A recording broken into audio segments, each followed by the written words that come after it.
Hello everyone, and welcome back to our YouTube channel, Tech It Simple. Today, I'm going to show you how you can log into your Canada Post employee account. First of all, just go into your default search engine and in the search bar, type in Canada Post employee login and hit enter.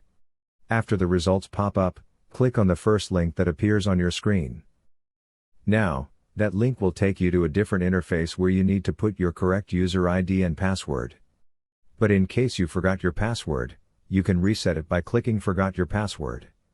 Or let's say you forgot your username, you can dial into this number to help you retrieve your user ID. After inputting your correct user ID and password, hit Login.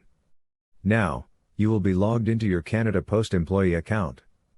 So guys, that's all for this video.